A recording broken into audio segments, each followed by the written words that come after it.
Welcome to the CocoKids Playbook, a podcast by CocoKids. I'm John Jones, Executive Director of CocoKids.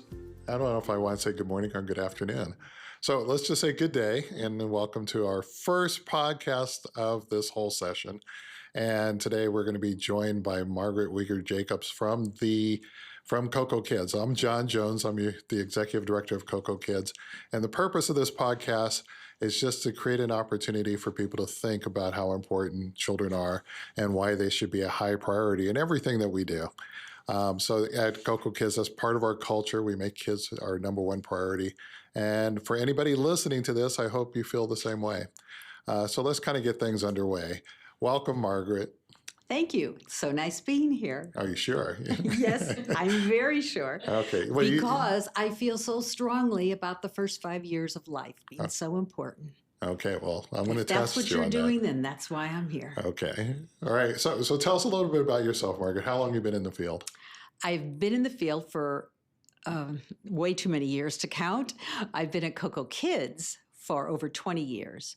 But before that, I started out as a classroom teacher at Head Start and other nonprofits for many years, and then went on to community college, director of a lab school, where you watch the children through the mirror and the students learn how to interact with them.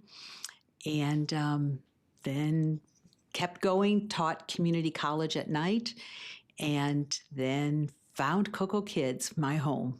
Okay, so what's an often asked question is, why did you get into this field? You said before that kids, you believe the first 5 years are important, but why would you choose a field that isn't as rewarding monetarily as it is, I would think emotionally? All of us really care about kids, but it doesn't necessarily pay off. So what attracted you to a field that didn't reward you for your hard work? I have to tell you the real exact moment.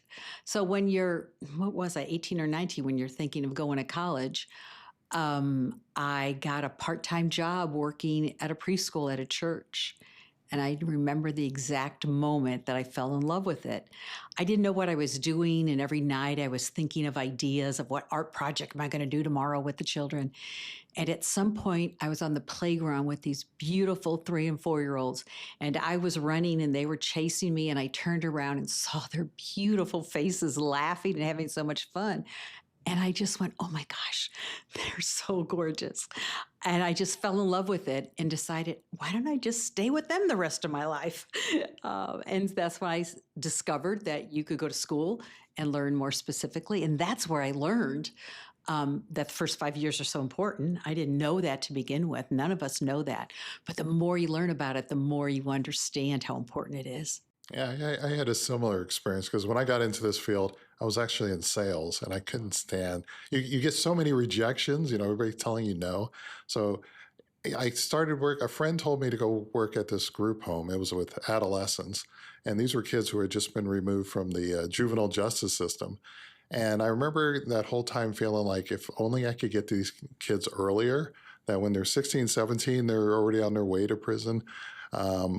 And then I ended up working with elementary age kids, and I felt like something could be done if we get there earlier. Mm-hmm. And somehow I ended up landing with the 0 to 5 group. So early childhood really kind of feels like where you could do the most good. That's when kids can have the most gains, and at the same time avoid some of the disasters that occur with kids at a young age and follow them through life. So yeah, I had a similar experience, but it was because I hated sales. Sales was and then now my job, that's all I do is sales. I got to go convince people to give us money. So you came to this realization, you saw it. When you see the children at different ages, you came to the realization, wait a minute, somebody needed to be helping them already. Mm-hmm. You hear those stories about a third grade teacher can tell, this child is destined to do well, and this child is already at a shortcomings. We got to help him. We got to give her some extra support.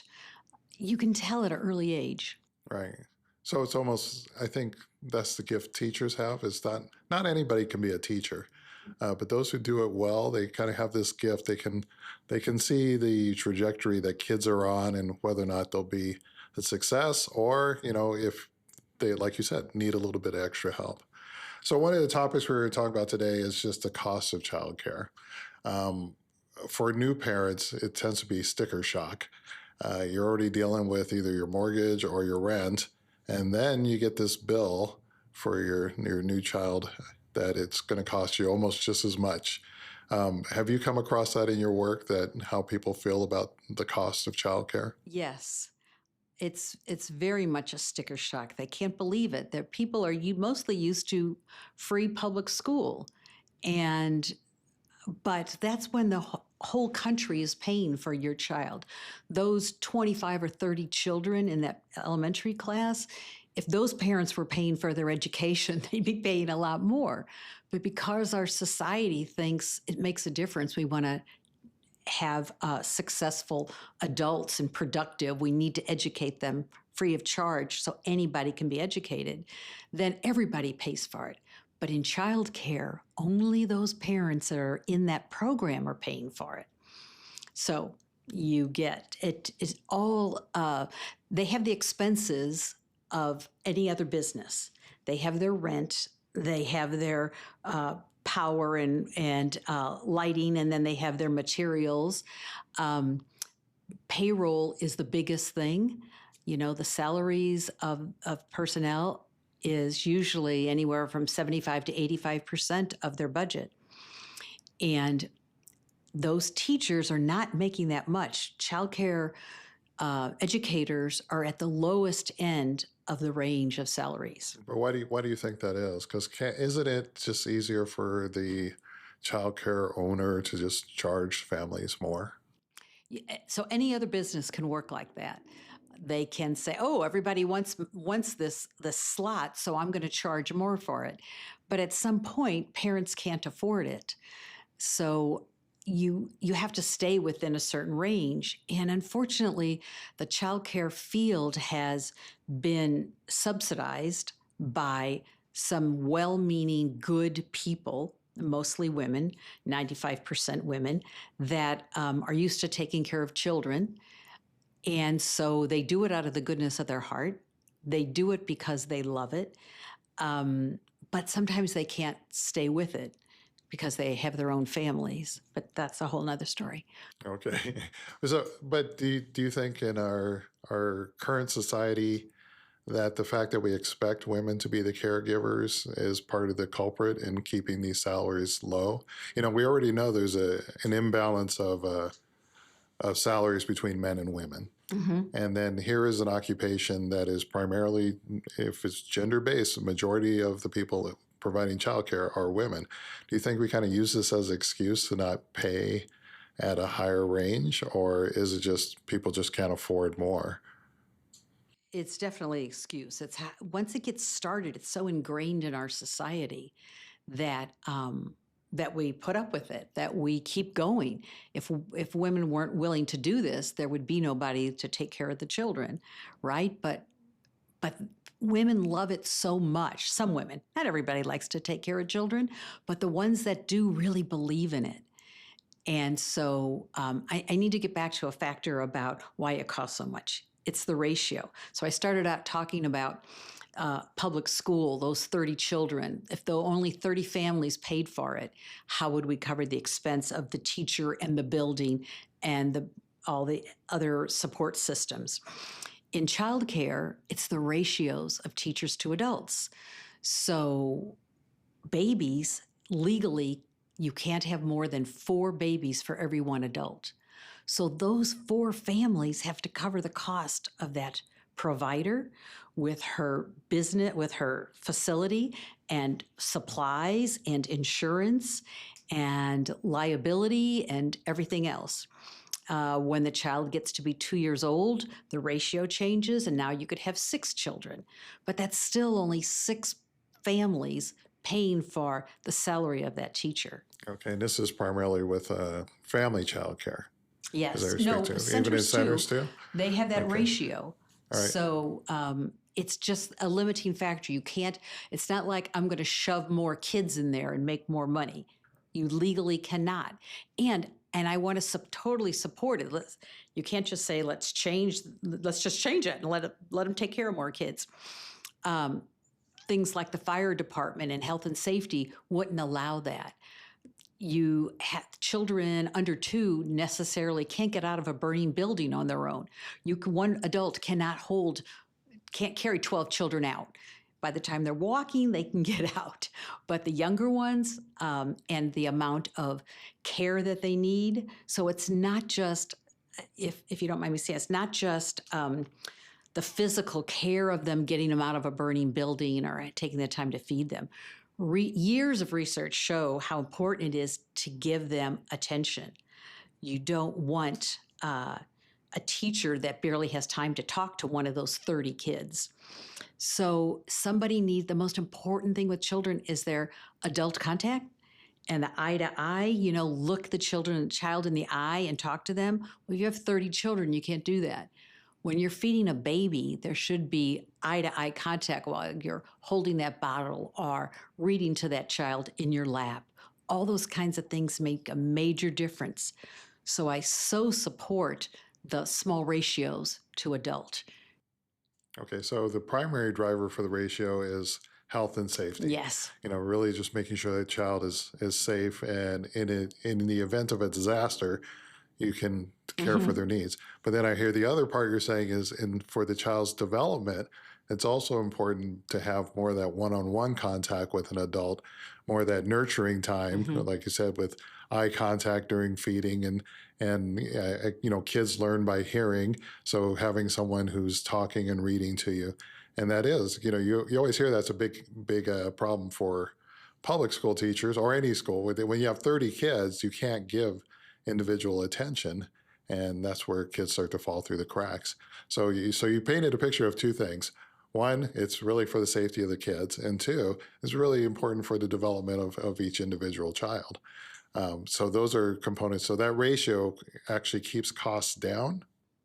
Yes, not cost down. It keeps the what you can charge, what the provider can earn, what the school or the family child care provider can earn. So they can't make as much money. Right. Okay. All right. So it keeps the so revenue down. your profit margin is so down because of the clients you can serve. Okay. Do you see a change in terms of what a child care provider is able to charge? Does that change based on the community they're serving it to? So where we have more child care deserts, and by definition, tell everybody what a child care desert is. A child care desert is when statistics will tell you that there's not enough resources and in that area for children. And I think it's something like there's 3 people that want every 1 spot. So that's called a desert when you only have a third of the spaces available that are needed. Okay, so does that demand drive up the cost or the price of childcare? What helps, you were talking about the geography. Yes, of course, the parents in certain parts of our county can charge more and still fill, but there's still a limit. Pretty soon you don't have any clients. There's still a limit. But certain communities, they literally have to charge less. And it's all, it's all, what do you call it, controlled by what parents are earning themselves. So if you have a family with 2 incomes coming in, they might be spending 20% or 30% of their income for childcare. A single parent is spending 40% of their income for childcare. So it's like any other expense. Rent for 2 people or rent for 1 person. And so families are really affected the most. So what do you think families can do to help themselves with the cost of childcare? So what we're finding families doing now is trying to accommodate and patch together their childcare. So they'll say, if it's a 2-family home, dad goes to work early and mom stays home and takes the child in later. And then dad picks up earlier. So maybe the child is not in childcare for 10 hours a day. He's only in childcare for 6 hours a day. Or if they're at a job that they can work from home, they'll really value working from home for at least a couple days a week to bring down the cost of childcare. but not everybody has that ability. You know, there's jobs that cannot do that. Yeah, they're mostly service jobs where Mm-hmm. you can't phone it in, you have to be present. Mm-hmm. And so you don't have that option. And I think in our particular community, those aren't necessarily the highest paying jobs either. So like you said, a large percentage Mm-hmm. of their income goes to take care of their children, which in hindsight, this is probably the most important thing you have in your household. So what's it worth to you to make sure that your child is safe and well cared I for? know, but see, when you don't have the money is when it means the most, right? But we have had parents call our referral lines to say, just tell me the cheapest childcare. I want to drop my child off tomorrow. Where can I drop them? And I want to scream, don't just drop your child anywhere. The first 5 years are so important. And so our job is to educate them about what to look for in childcare. And I'm doing that and telling them, okay, ask these questions. And, but sometimes they don't have the luxury of finding the best childcare. They have to take who's ever nearby because they don't have reliable transportation, or they have to take whoever is the least expensive. And so those children are not getting the best care because tons of research saying that the better qualified the teacher is, the provider is, the better the experience will be for your child. And here's this parent who loves their child completely, and they have to settle for the cheapest childcare, which is maybe not the best. Sometimes it's a wonderful person who's like a grandmother to them, but sometimes it's a marginal caregiver. And this parent, that's all they can afford. So then that makes childcare not accessible. It's not equivalent to what somebody who could pay more. They could expect more for their services. So the cost does matter, location does matter, Mm-hmm. accessibility does matter, Mm-hmm. and all these things play into whether or not a child is going to have a safe, happy, and healthy environment to be raised in. So what should we do about this? Moving forward, what is your suggestion on how do we address the cost of childcare? My idea. I'll tell you my idea first. Is that I think sometimes we need, as a society, we need to treat the first 5 years the way we treat the ages 6 through 18. These we have no problem paying for public school. Some people will say, well, public school is not always the best place, and we know it can be better, but as a society, we're willing to shoulder that cost.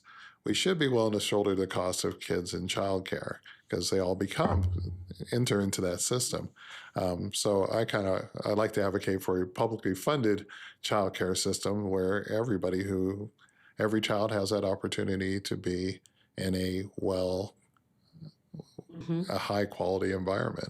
So that's my thought. What is So, yours? so public school would be a great answer, and we're moving in that direction with universal preschool. Because so much research, once again, so much research is out there saying how important it is. Children are learning from the very beginning of their life. They don't all of a sudden start learning at 5 years old. They've been listening to you for the first 5 years of their life and exploring and understanding how to use their brain. The old brain development that's going on has to happen in those first 5 years. So I forgot where I was going with this. Yeah, well, I think while you're pointing out, it's almost like a fact that for those of us in the field, we know how important this is, and it's just a matter of us getting people to prioritize children in the same way. We're in the middle of budget season, both at the state level and at the federal level, and one of the key things is that a budget is just a reflection of your priorities and your values. And if anything, we'd like to see that children are a high priority in budgets when people do their planning, the same way all of us do with our kids in our own homes. We kind of plan our whole environment around our kids, how many bedrooms we're going to have, what toys are going to take over the living room, what our schedule is going to be on Saturday, who's going to what soccer game. It all centers around kids, and that's how families end up thriving. So those are all good points with it. So I remember now, it was besides the government, business is a good place to help with the cost of childcare because there's so much research that says um, that happy parents, confident parents, when they're confident about their childcare, they perform better at work. So I would like the businesses to speak up and say either contribute or have put some advocacy towards the government to contribute, because you will have more productive employees when they're happy. Just think about a parent that fathers drop their children off and they worry on the whole drive to work. Or once they're at work, they're worried again. Is somebody paying attention to my child? You know, and if they're happy, if they're so, it's like dropping, most people, it's like dropping your child with their grandma. You know, you don't worry about it after you walk out the door. You may worry about if she's indulging them too much, but you don't worry about if they're safe and loved. And a parent needs that to be productive at work. What a wonderful feeling.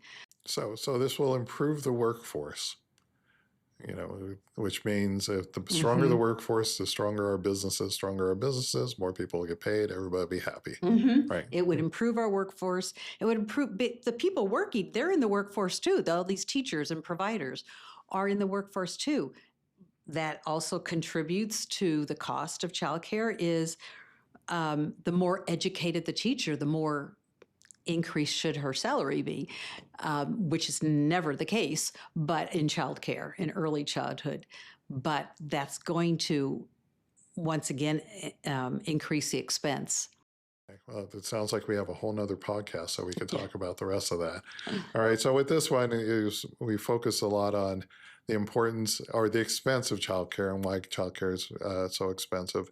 And you identified several key areas in terms of just the cost of running either a childcare center or a family childcare with insurance, supplies, rent, or even a mortgage in some cases, that all these things add up. And we also learned that there's a limit to how much families can actually afford. And at the same time, the ratios limit how many children they can see. And with most businesses, if you want to increase your bottom line, you increase your productivity. You can't necessarily do that with childcare. And also there's a demand, meaning that in childcare deserts, there's 3 people looking for that same slot, which sometimes drives up the cost. So these are all factors that we have to be aware of. And when we go looking for childcare, make sure we're looking for high quality childcare, which you pointed out really does matter. That's what I'm pushing for the most. Yeah. But I want everybody to be able to afford it. I don't want to preach about how important it is, and then half the people can't afford it. Right. What good did it do them? Do you want to hear about that and then not be able to have it for your children? No, you do not. Oh, that's a good point. All right. So I want to thank you for joining us today, Margaret. You are our first guest, and so this was a good kickoff. And hopefully we'll have many other sessions, and I know we have you scheduled for another one. But thank you for joining us today. Oh, thanks. It's such an honor to be here. Yeah. Well, this is going to be in the CocoKids library forever. So, okay. All right. Well, thanks a lot, Margaret. It was good talking to you today. Thank you. This podcast was brought to you by CocoKids. Thank you to Letty Cuisan, executive producer, and Faith Donathan, line producer.